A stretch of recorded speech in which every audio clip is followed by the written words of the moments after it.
Hey everybody, I'm just running into a little overheat issue with my Polaris RMK Axis 800. It's got a turbo on it, don't really think that's the issue.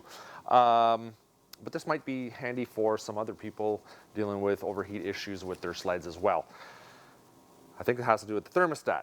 Now, there are a couple different thermostats right here. You can see these. There you go. Now those are two Polaris thermostats.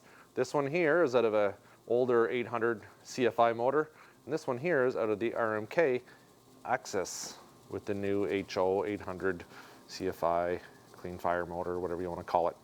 And the big difference you'll notice is this little flapper, little valve washer with a spring in it,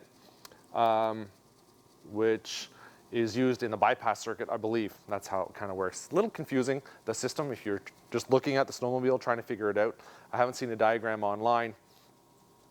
But I think what happens is, and I'll show you here, this is your Polaris head.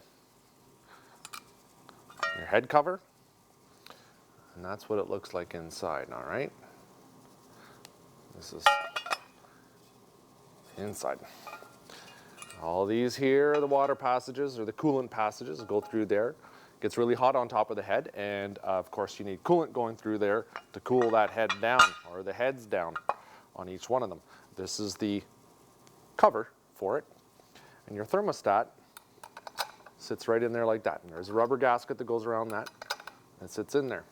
Now what happened to mine was, and this happens to a lot of Ski-Doos, and this is kind of why I'm telling you guys this, with the older sleds especially, very similar design with the Ski-Doo 800s, 800Rs, probably 6 and 700s as well. I can't remember what their thermostats look like. But there's a little retaining clip on the bottom of that right there. I'm going to show you. This stupid thing will focus. You can just see that little tiny clip on the end of that. Keeps that from falling off. Little ring. Tiny. On the Ski-Doo models, there's a bigger retaining clip, and the little washer, the spring, and that clip all go right through the system and end up in your water pump impeller. They either grind the impeller apart or they grind the housing apart. I've had it happen, and it's a detonation of the motor time. Not a detonation as far as the firing, but you score cylinders, you seize the motor, bottom end, you're going to do some major damage. The difference with this one is that clip is so small that when it does fall off, hopefully, that it just passes through the system, doesn't really get bound up in anything. The hole here, well, there's no holes big enough in this whole head assembly for the washer and the spring to go through. So we don't really have to worry about it ending up in our water pump, which is a good thing. But what I think happens is that retainer clip is gone. This washer and spring fall down just inside here, and the engine sort of goes in bypass mode, and it's constantly circulating the hot coolant around the motor. Just keeps going around and around. And that's the way this is set up. So what happens is, I'll show you. Check it out. So this is the way your thermostat works. There's a little flapper inside there. When your engine warms up enough, there's a spring, or kind of like a little thermal spring, that actually shrinks, opens that valve up, and allows the coolant to roll back through the coolers on your snowmobile. I'll show you what happens there. What's the best way to do this? You can see the spring.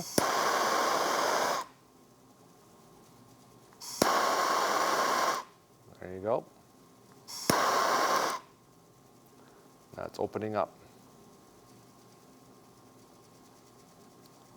See that? And you can see now that valve is open. So that would allow the coolant, once your engine warms up, to travel through your cooler. Now with this one, with this type of system, I think what happens is the coolant just under spring pressure flows through the bypass and just rotates that coolant through your head and through your motor until it gets warm. Then the thermostat opens up, puts more pressure on this spring and this washer, and then keeps the coolant from doing that. That's my theory. So my RMK has been running hot. So for all you Doo owners and anybody with these thermostats, I only have 300 miles on my sled. I don't like that when that happens, but at least they were thinking and they put a smaller clip on there. And I haven't heard any problems of this nature with anybody else. I've checked the internet, the forums, and I haven't heard of anything. But these sleds are very new. Not too many people have gone into their motors yet, kind of like me. The only reason I did was because I put a RK Tech head on my snowmobile, low compression head and pistons. Otherwise, who knows, maybe there's some more rolling around in there like that. For you do owners, I always suggest ditching your thermostat. You can go back into my 827 RK Tech big bore build. I did it with my 860 as well. Get rid of those thermostats. There's a way to do it. You need to restrict one of the lines, or else it flows a little too freely and your engine will be hot and you won't get enough coolant into your cooler. That's what's happening with my RMK right now. It's running way too hot, 160 degrees, everything's detonating. It's not good. I just thought I'd show you guys that.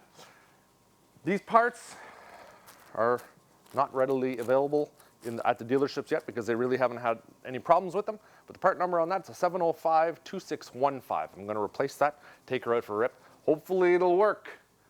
Don't like being out my snowmobile. I got some sledding to do, boys. We'll talk soon.